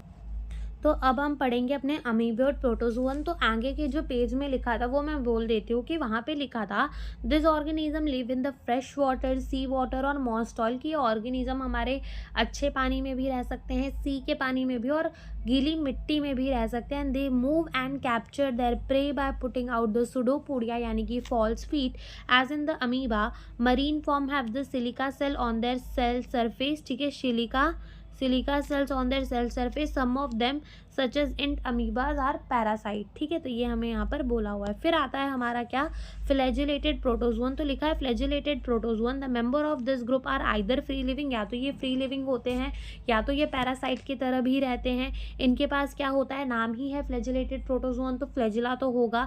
पैरासिटिक फॉर्म क्या करता है, इसका एक डिजीज करता है जिसे हम कहते हैं स्लिपिंग सिकनेस, जैसे कि ट्राइपैनोसोमा। ठीक है, तो हमें ये याद रखना होता है कि फ्लैजिलेटेड प्रोटोजोअन एक डिजीज कॉज करता है जिसे हम स्लिपिंग सिकनेस कहते हैं, और उसको ट्राइपैनोसोमा उसका हमारा क्या हो जाता है, एक एग्जाम्पल हो जाता है। देन आते हैं हमारे सीलिएटेड प्रोटोजोअन। तो दिस आर एक्वाटिक, नाम में ही है सीलिएटेड प्रोटोजोअन, तो इनके पास सीलिया होंगे। एक्टिवली मूविंग ऑर्गेनिजम्स होते हैं। ठीक है, अच्छे से चल पाते हैं because of the presence of thousands of सीलिया, इतने ज़्यादा इनके पास सीलिया होते हैं कि आराम से चल पाते हैं। दे हैड द कैविटी, उनके पास कैविटी होती है जो कि ओपन करती है to the outside of the cell surface. The coordinated movement of the row cilia cause the water laden with the food to straight into the gullet. Example क्या हो जाएगा, पैरामीशियम, जो कि हमें पीछे फिगर के अंदर दिया है। तो अगर तुम देखो तो ये क्या रहे हैं कि पैरामीशियम की शक्ल कैसी होती है, चप्पल की तरह। ठीक है, तो फुट इंटर करता है गलट के अंदर, यही ये भी कह रहे हैं कि फुट जो है अंदर इनके इंटर कर जाता है, और इसका एग्जाम्पल दिया है पैरामीशियम। देन आते हैं हमारे स्पोरोजोअन। तो sporozoan this include the diverse organism that has the infectious spore like stage in that life cycle, की इनके लाइफ साइकिल में हमें स्पोर देखने को मिलता है। और इसमें से भी जो मोस्ट नोटेरियस होता है वो क्या होता है, प्लाज्मोडियम मलेरिया पैरासाइट, जो कि मलेरिया कॉज करता है। ठीक है, और ये डिजीज जो है which has the staggering effect on the human population, अच्छा खासा इफेक्ट भी होता है इसका ह्यूमन पॉपुलेशन पर। तो यहाँ पर हमारे प्रोटोजोन्स भी होते हैं ख़त्म, यहाँ पर हमारे प्रोटोजोन्स भी होते हैं ख़त्म। और अब हम आते हैं किंगडम फंजाई में या फिर फंगी में। ठीक है, तो अब लिखा है अब फंगी के अंदर कैसे थे, इकारियोटिक ऑर्गेनिज्म थे। अब यूनिसेलुलर नहीं देखने को मिलेंगे हमें। ठीक है, लेकिन हमें यहाँ पर भी एक यूनिसेलुलर फंगी देखने को मिलेगा जिसे हम ईस्ट कहते हैं, आगे हम पढ़ेंगे।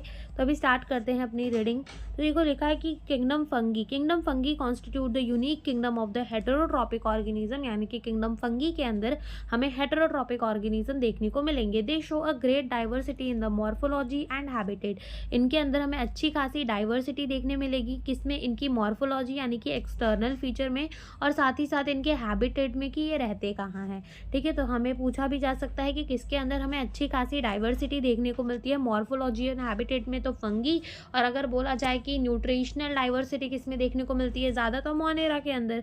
You must have seen the fungi on the moist bread and रॉटन food, ये हमें कह रहे हैं कि आपने फंगी को देखा ही होगा हमारे एक ब्रेड के ऊपर या फिर कोई फ्रूट जो सड़ रहा हो, रॉटन का मतलब होता है सड़ना।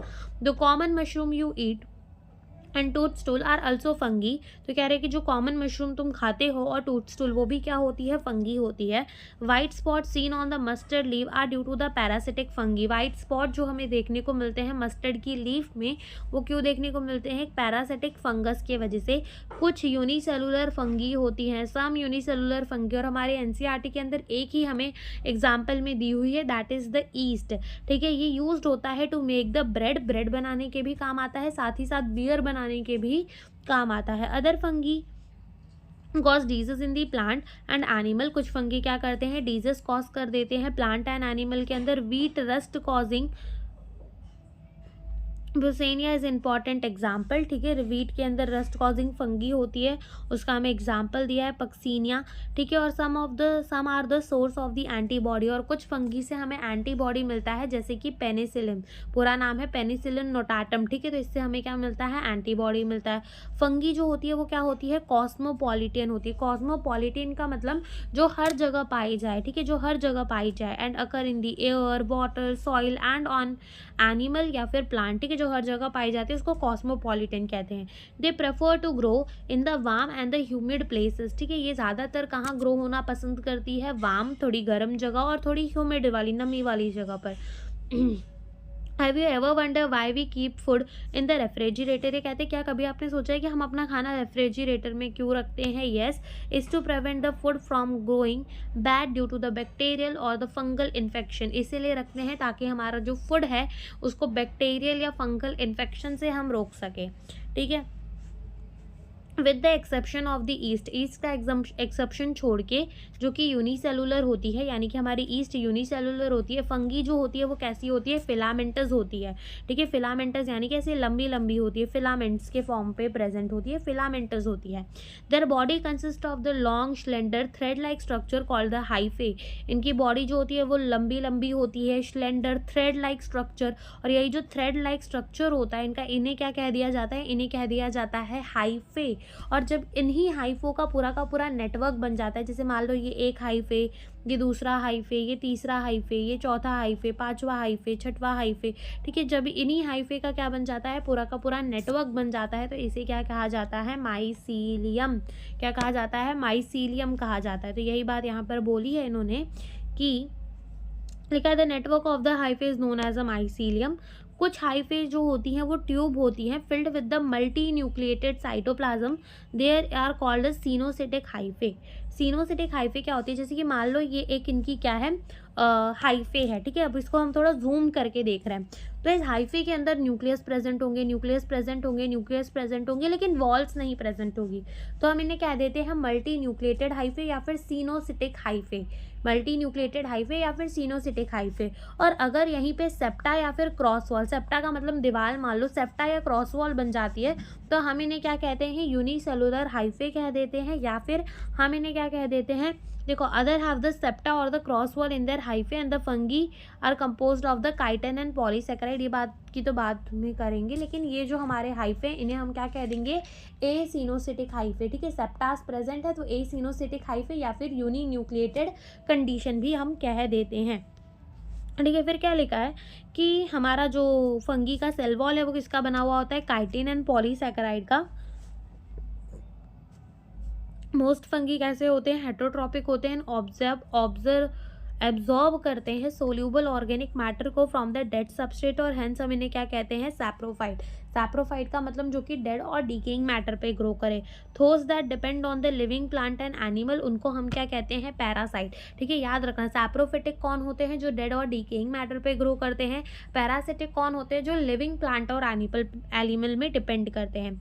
दे also live in symbiotic association with the algae known as a lichen with the root of the higher plant mycorrhiza. यानी कि अगर हमारा फंगी एल्गे के साथ रहता है तो हम उसे कह देते हैं लाइकेन, और अगर हमारा fungi roots of the higher plant के साथ रहता है तो हम उसको क्या कह देते हैं, माइकोरहाइजा। अब इसमें क्या होता है, फ़ायदा दोनों का होता है, म्यूचुअल रिलेशनशिप चलती है इनके बीच में, कि ऐसी ऐसी हमारी क्या होगी, फंगी होगी। ठीक है, ऐसी ऐसी हमारी फंगी का क्या होगा, माइसीलियम होगा। अब इधर कहीं कहीं पे क्या प्रेजेंट होंगे, कहीं कहीं पे प्रेजेंट होंगे हमारे एल्गे। क्या प्रेजेंट होंगे, हमारे एल्गे। तो फंगी ने क्या करके दिया, सरफेस एरिया बढ़ा दिया, शेल्टर दे दिया, रहने की जगह दे दी एल्गी को, और वाटर एंड मिनरल को एब्जॉर्ब करेगा। वेल एल्गी क्या करेगा, एल्गी जो है वो खाना बना के देगा इसके बदले में फंगी को। एल्गे के कंपोनेंट को फाइकोबॉन्ट कहते हैं और फंगल कंपोनेंट को माइकोबॉन्ट कहते हैं, ठीक है।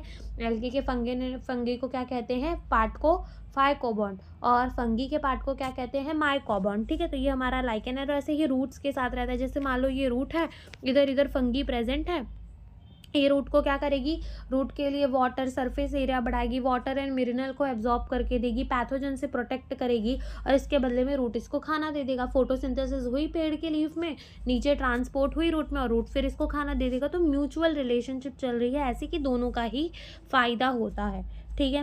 Reproduction in the all fungi can take place by the vegetative mean, vegetative तरीके से होता है, जिससे कि फ्रैगमेंटेशन, एक फ्रैगमेंट होता है और वो टूट जाता है तो अलग अलग एल्गे बन जाते हैं, ठीक है। फिजन, फिजन का तो मतलब पता है ना, एक टूट के दो बना देता है। बडिंग, बडिंग ईस्ट के अंदर देखने को मिलता है, जैसे ये तो इसका एक छोटा सा बर्ड ऊपर उगता है, बर्ड छोटा सा, तो बडिंग हमें कहाँ देखने को मिलता है, ईस्ट के अंदर। और साथ ही साथ एसेक्सुअल रिप्रोडक्शन करता है, कैसे, स्पोर्स के द्वारा।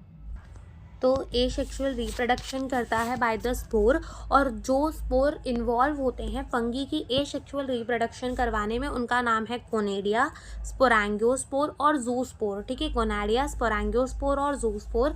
और सेक्सुअल रिप्रोडक्शन कौन करवाता है, oospore, ascospore और basidospore।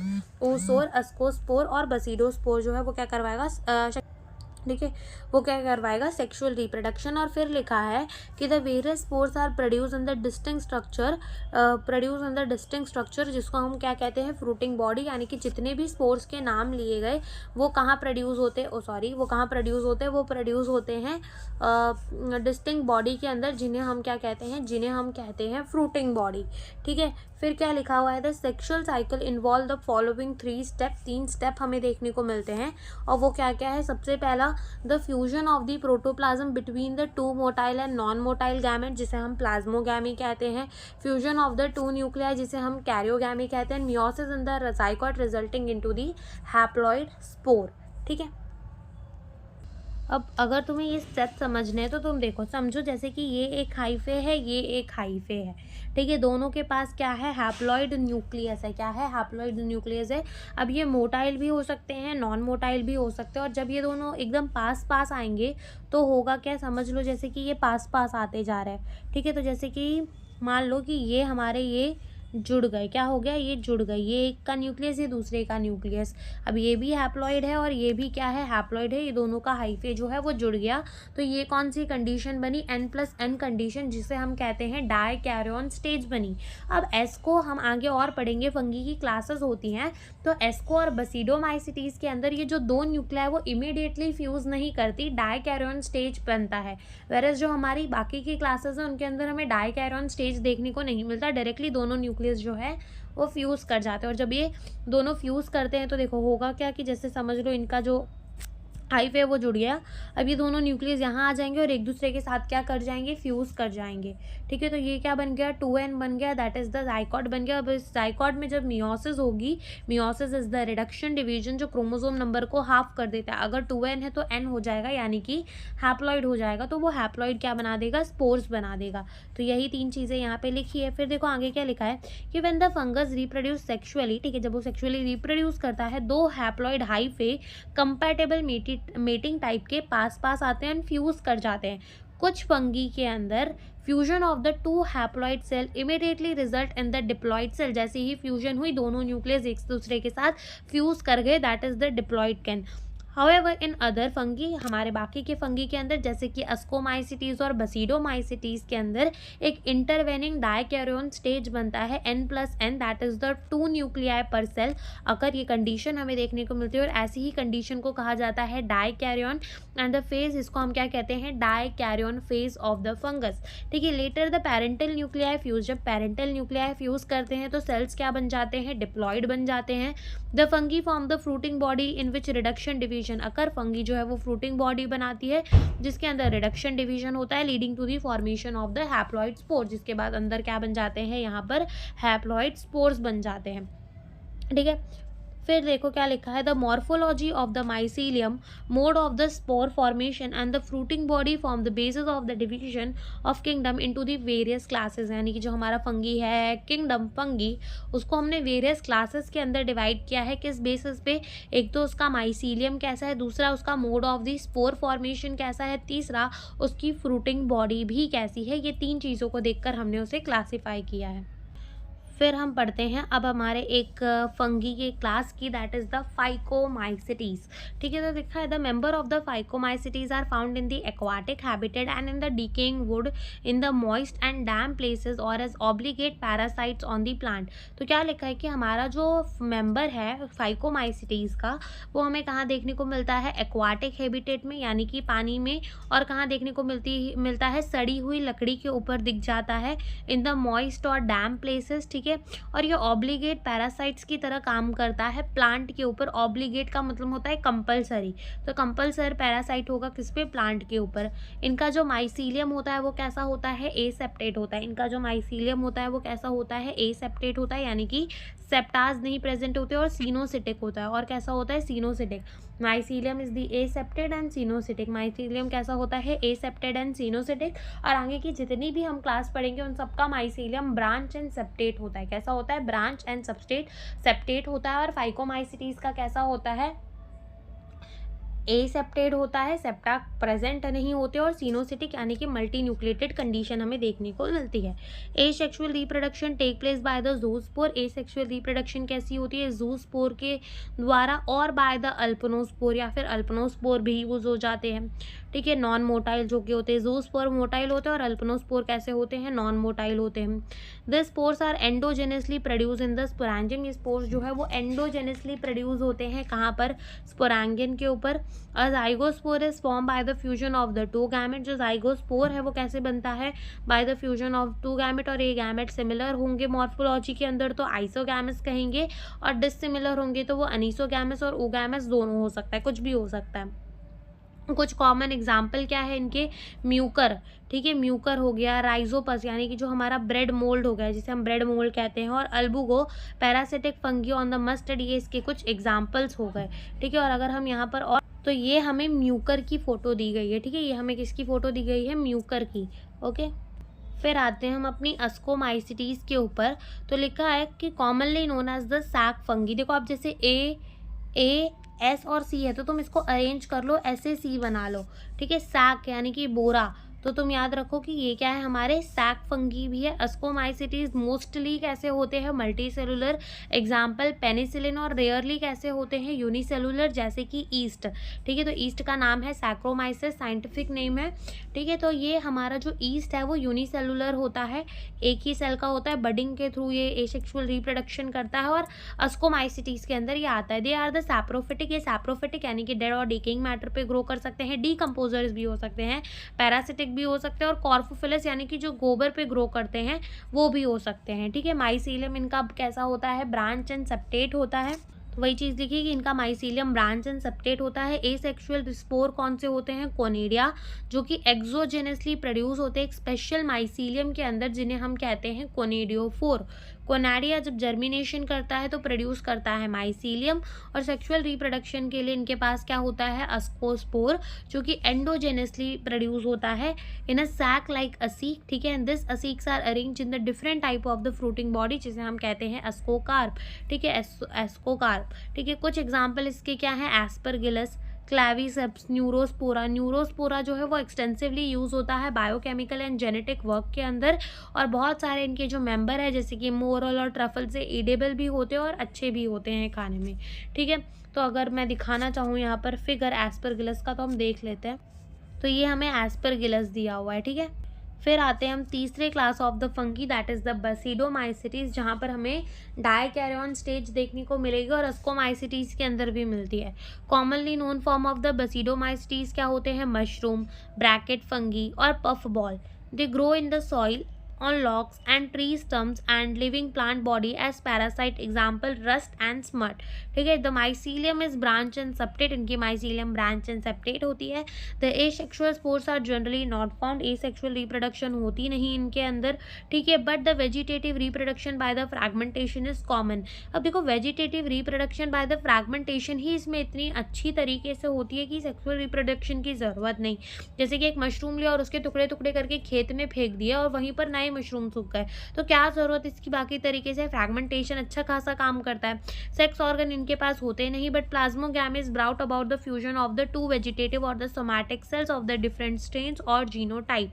ठीक है, फिर क्या लिखा हुआ है, फिर लिखा हुआ है the resultant structure is dikaryotic which ultimately give to the basidium. ठीक है, दो डिफरेंट अलग अलग टाइप के सोमैटिक सेल्स आएंगे, फ्यूज करेंगे, डाइकैरियन स्टेज में लेंगे और अल्टीमेटली हमें क्या देखने को मिलेगा, बसीडियम देखने को मिलेगा.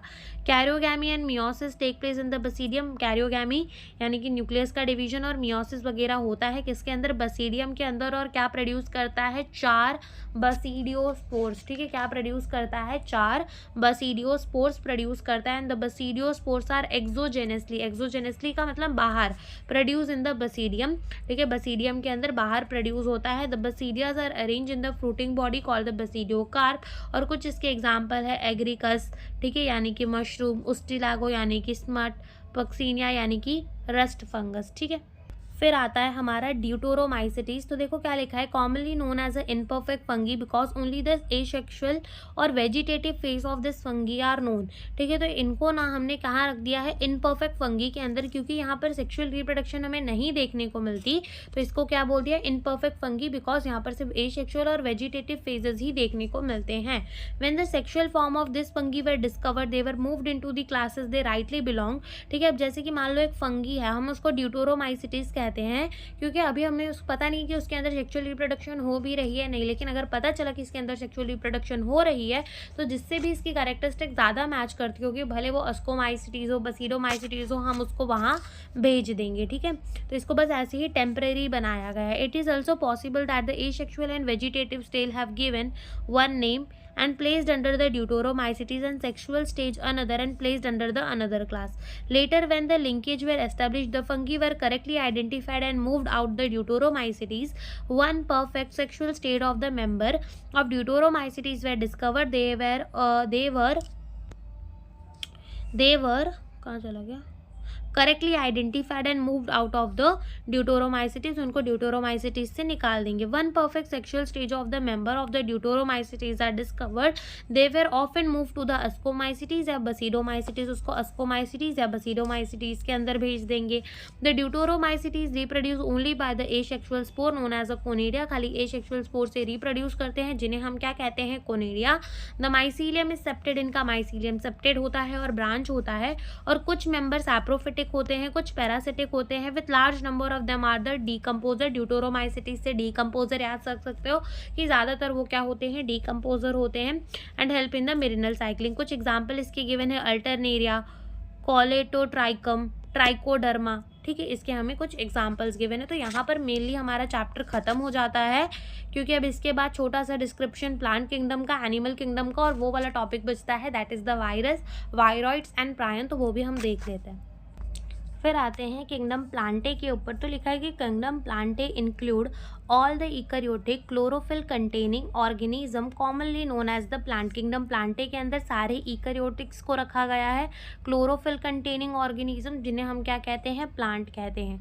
अ few member are partially heterotrophic, जैसे कि हमारे इंसेक्टिवोरस प्लांट्स और पैरासाइट्स. ठीक है, तो कुछ यहाँ पर हेटेरोट्रॉपिक भी देखने को मिल जाते हैं, जैसे कि इंसेक्टिवोरस प्लांट हो गया, bladder what, Venus fly trap, ये एग्जाम्पल हो जाते हैं किसके, इंसेक्टिवोरस प्लांट के. कस्कटा जो है वो एक पैरासाइट है. The plant cell have an eukaryotic structure. ठीक है, इकैरियोटिक होता है विद द प्रोमिनेंट क्लोरोप्लास्ट. उनके अंदर क्लोरोप्लास्ट भी होता है और सेल वॉल इनकी सेलुलोज की बनी हुई है. You will be study the eukaryotic structure in detail chapter number 8 cell the unit of life के अंदर. प्लांटे इंक्लूड एल्गे, इनके अंदर हमें एल्गे देखने को मिलता है, ब्रायोफाइट, टेरिडोफाइट, जिम्नोस्पर्म, एंजियोस्पर्म, जो कि प्लांट किंगडम के अंदर ही पढ़ा है हमने, ठीक है। फिर क्या लिखा हुआ है कि the life cycle of the plant have the two distinct phases, the diploid saprophytic and the haploid gametophytic, ये भी प्लांट किंगडम के अंदर ही समझ में आता है, that alternate with each other, the length of the haploid and diploid phase and whether this phase are free living or depend on the other, ठीक है। हमने देखा है कि कभी में स्पैरोफाइट डिपेंड होता है तो कभी कभी गैमेटोफाइट डिपेंड होता है, ठीक है। Very among the different groups in the plant, और इसी को हम अल्टरनेशन ऑफ द जनरेशन भी कहते हैं, जो कि फर्दर पढ़ा जाएगा, ठीक है। फिर आते हैं किंगडम एनिमेलिया के ऊपर। तो देखो क्या लिखा हुआ है कि this kingdom is characterize by the heterotrophic eukaryotic organism. यहाँ पे क्या है, हेट्रोट्रॉपिक इकैरियोटिक ऑर्गेनिज्म है।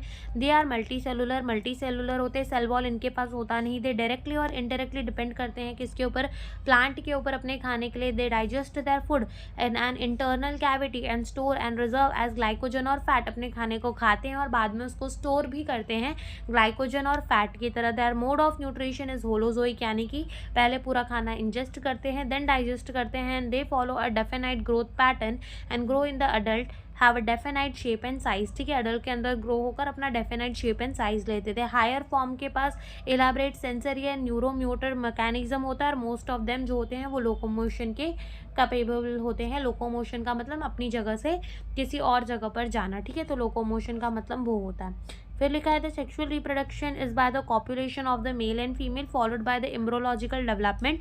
Salient features of various phyla हमें चैप्टर नंबर 4 के अंदर ही पढ़ना है। बहुत सारे फाइलम जैसे कि स्पंजेस, सिलेंट्रिएटा, हमारा बॉरीफेरा हो गया, Coelenterata, Ctenophora, Platyhelminthes, Aschelminthes, Annelida, Arthropoda, mollusc, Echinodermata, Hemichordata.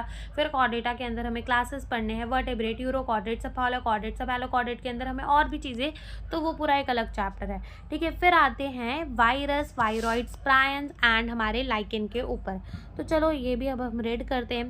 देखो लिखा है कि in the 5 kingdom classification of the Whittaker there is a no mention of the lichen and some acellular organism, जैसे कि virus, viroid and prion, and this are briefly introduce here. तो ये कह रहे हैं कि जो 5 किंगडम क्लासिफिकेशन चली आर.एच. विटेकर की, तो उधर तो उन्होंने इन ऑर्गेनिजम्स को रखा ही नहीं, जैसे कि लाइकेन को, क्योंकि लाइकेन कोई अलग ऑर्गेनिज्म थोड़ी है, वो तो सिम्बायोटिक एसोसिएशन है एल्गे का और फंगी का। तो रखो, बताओ रखे कहाँ उस किंगडम के अंदर, उसको कौन से किंगडम के अंदर रखे, ठीक है। और कुछ ए सेलुलर ऑर्गेनिज्म, ऐसे ऑर्गेनिज्म जिनके पास सेल्स ही नहीं है, खाली डीएनए आरएनए होता है, जो कि बाद में ऑर्गेनिजम्स के अंदर जाने के बाद ऑर्गेनिज्म की सेल को ही अपना सेल बना लेता है, जैसे कि हमारे वायरस, वायरॉइड और प्रायन हो गए, और इन्हें हम यहाँ पढ़ेंगे।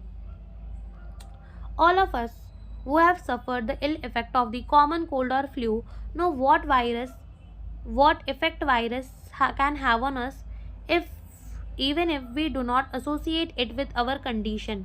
Virus did not find a place in the classification since they are not considered true living. Virus को हम किसी भी किंगडम के अंदर नहीं रख पाए क्योंकि हम इसको ट्रू लिविंग नहीं कहते। If we understand the living as those organism that have the cell structure, क्योंकि cell the unit of life के अंदर ही कहा गया है कि सेल जो होता है ना, मतलब अगर किसी के पास भी सेल है तो हम उसको लिविंग कहेंगे, किसी के पास भी अगर सेल होता है तो हम उसको क्या कहते हैं, लिविंग कहते हैं। और सेल को डिफाइनिंग फीचर भी कहा जाता है कि वो लिविंग ऑर्गेनिज्म है तो सेल होगा ही होगा, लेकिन वायरस के पास तो सेल नहीं है, इसलिए उसको लिविंग भी नहीं कंसिडर किया जाता। The virus are the non cellular, cell नहीं होता, that are characterized by having a inert crystalline structure outside the living cell. वो होते क्या है, inert crystalline structure outside the living cell के बाहर, ठीक है।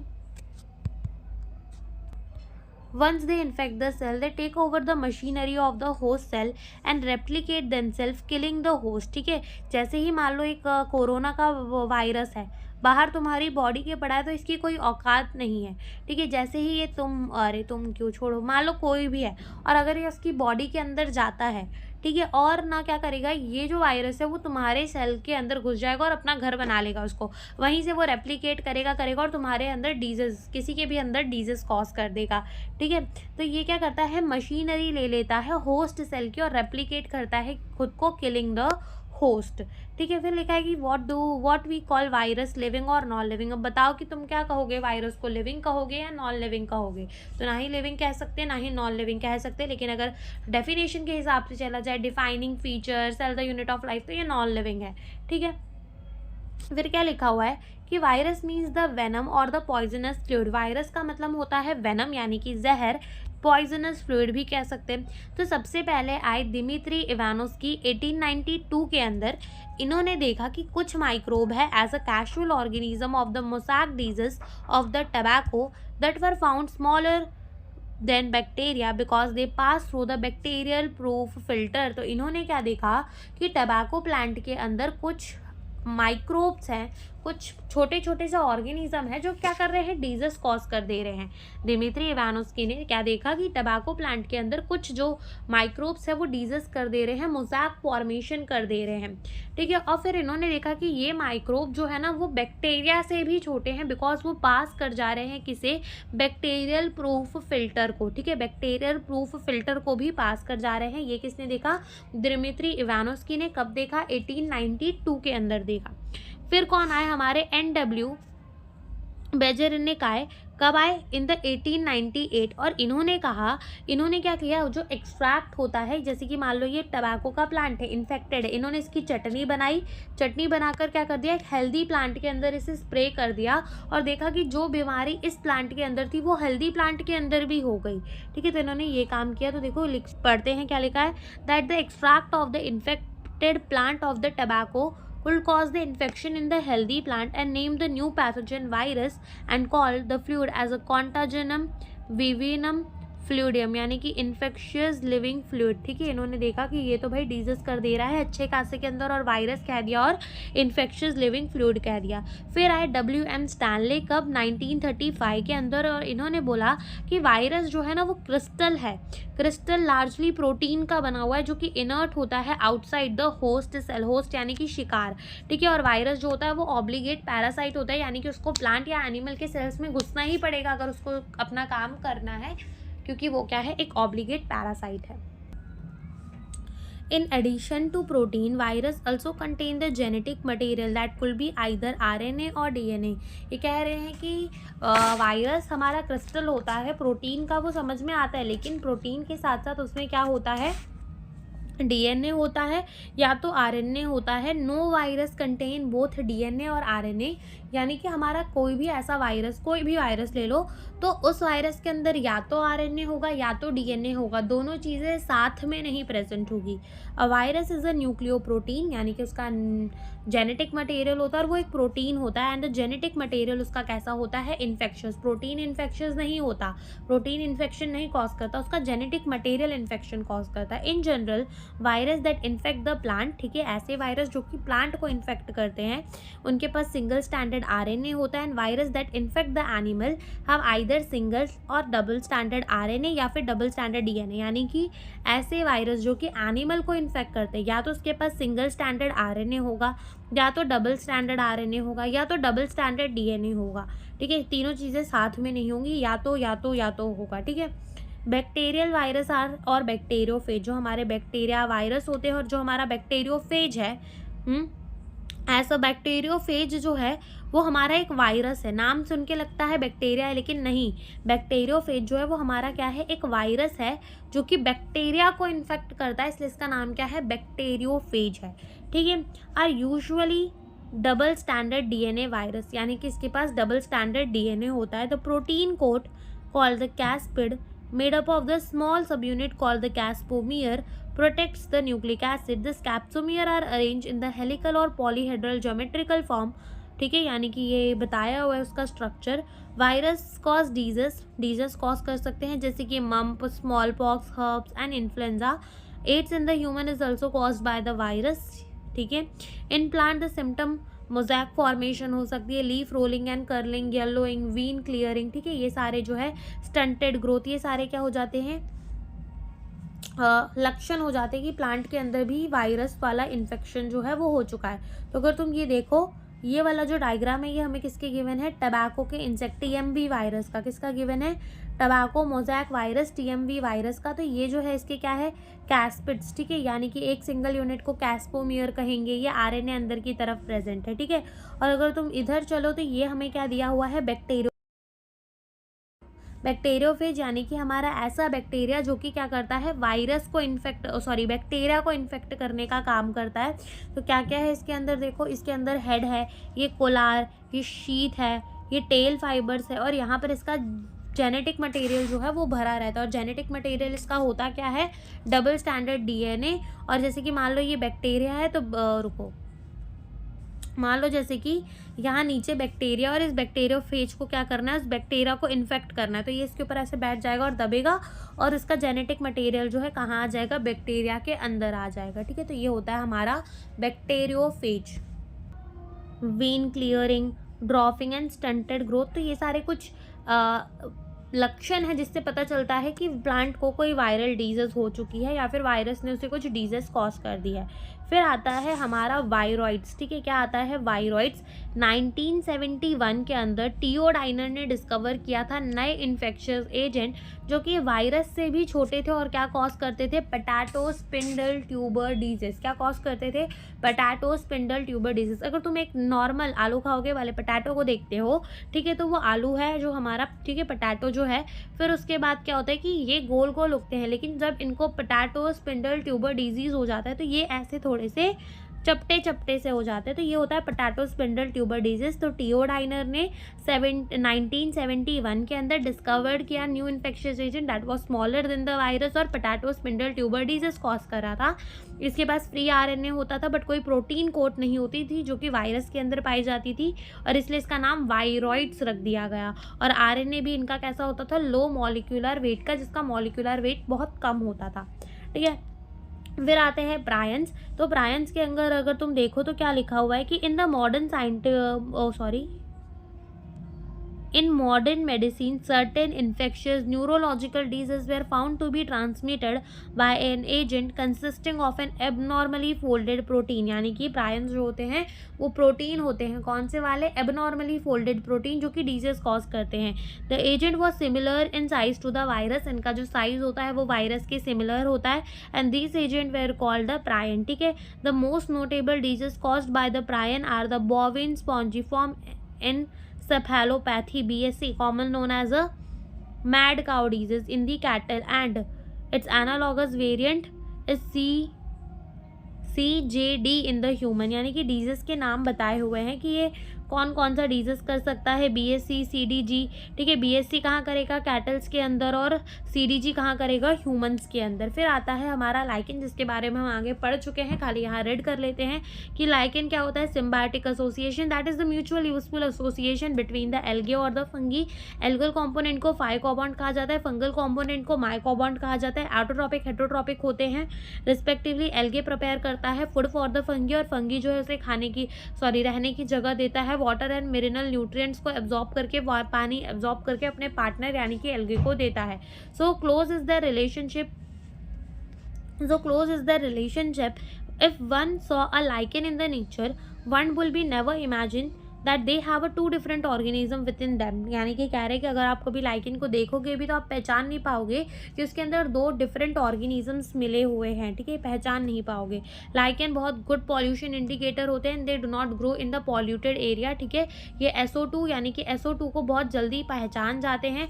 पॉल्यूशन इंडिकेटर होते हैं, यानी कि पहाड़ों वाले साइड्स में जाओगे जहाँ पर बहुत कम पॉपुलेशन होती है, बहुत कम पॉपुलेशन भी कह लो और पॉल्यूशन भी कह लो, क्योंकि पॉपुलेशन ही तो पॉल्यूशन करती है। ठीक है, तो जहाँ पर बहुत कम पॉपुलेशन होती है, जहाँ पे बहुत कम पॉल्यूशन होती है, वहीं पर हमें क्या देखने को मिलते हैं, लाइकेन, क्योंकि ये पॉल्यूशन इंडिकेटर होते हैं। और जहाँ देखने को मिल जाए वहाँ पर पॉल्यूशन नहीं है। ठीक है, तो यहाँ पर हमारा ये चैप्टर होता है ख़त्म, और हमने अपनी NCERT को रीड कर लिया। So thank you for watching the video.